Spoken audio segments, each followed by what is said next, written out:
Ricardo Messetti.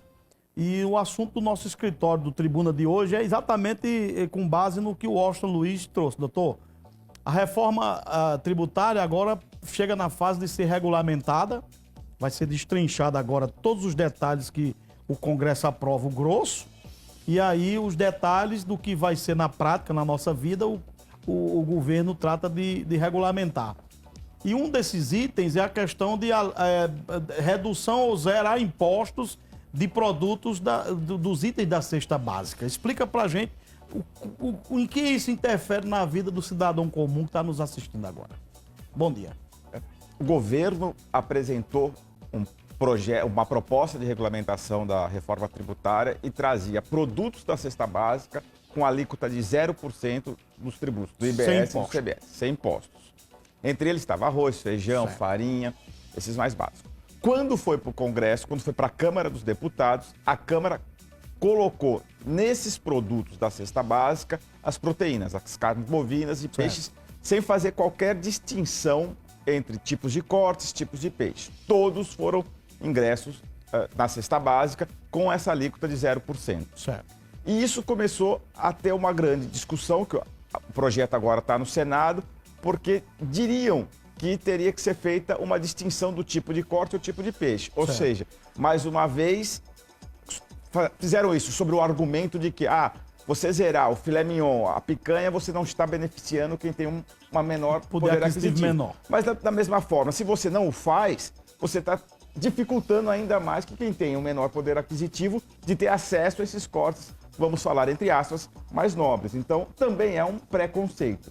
E a FGV apresentou ontem um estudo, que foi muito bem falado aqui, de que se retirar a proteína bovina da cesta básica, dessa isenção da cesta básica, dessa alíquota zero, vai ter um aumento de quase 11%. É 10, alguma coisa, não sei exatamente o valor, mas quase 11%. E quem vai sentir isso? Para variar um pouco, sempre o consumidor final, aquele que está pagando o preço lá no balcão do Mercado Central, como foi bem mostrado aqui. Agora tem um detalhe, quando o governo tira a tributação, esse dinheiro vai fazer falta no caixa do governo, né? Sim, é o que a gente já falou, acho que algumas semanas atrás. Se você tira a tributação de um setor, outro setor vai ter que pagar. É isso que eu estou querendo dizer. E mais uma vez, aqui eu falo, que quem vai pagar essa conta no final vai ser o setor de serviço. O setor de serviço continua sendo, mesmo com a regulamentação aprovada pela Câmara dos Deputados, o mais prejudicado da reforma tributária. Que é quem emprega mais, inclusive, né? É o setor que mais emprega. A Confederação Nacional do Comércio e Serviços tem trabalhado em Brasília para que isso seja alterado, mas permanece o setor de serviço como mais afetado dentro da reforma tributária. Nessa regulamentação, doutor, também entra a questão de medicamentos? Entra. Na proposta original, os medicamentos, alguns teriam isentos, era 383 medicamentos isentos, e alguns medicamentos teriam redução de 60%. O que fez a Câmara? Simplificou.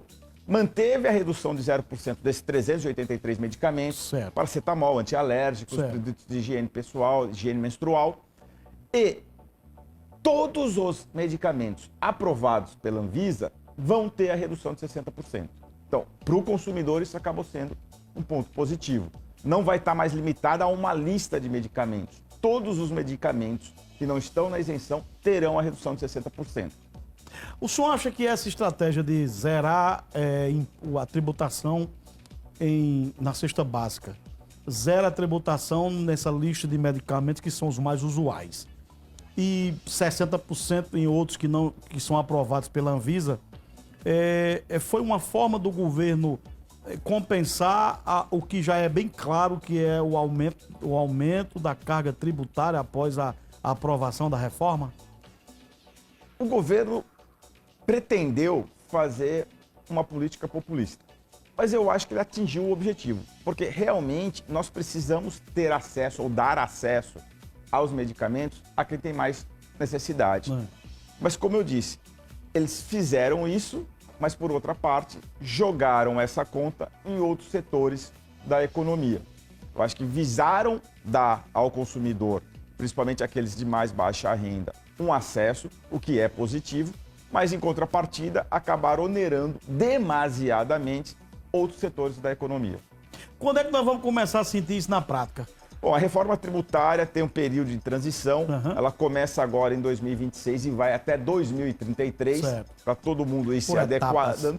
Mas eu acho que, na prática, nós vamos começar a sentir, infelizmente, já o ano que vem, quando alguns setores já vão começar a querer se preparar para esses efeitos da reforma tributária e vão ter uma oneração no preço ou uma oneração no serviço. Deus cuide de todos nós, né, doutor? Se Deus quiser. E obrigado pela presença. É sempre um prazer estar aqui, Nilvan, sempre uma honra estar aqui no Tribuna Livre. Estou à disposição sempre que for convidado. Muito obrigado. Tá bom, tá aí, doutor Ricardo Mercete. Um abraço, doutor. Ó, a gente aprende muito aqui, né? Porque eu aprendo, todo mundo aqui aprende, ninguém sabe de tudo. A gente tem aula aqui toda semana sobre temas dos mais variados e é muito bom isso. E esse tema da reforma tributária pode para muita gente achar, nada, isso é tema do outro mundo. Não, isso é um tema que vai pesar, ó, no bolso, no meu bolso, no seu bolso, no bolso de todos nós a partir do ano que vem, viu? Se prepara aí. 7h36 agora, vamos voltar a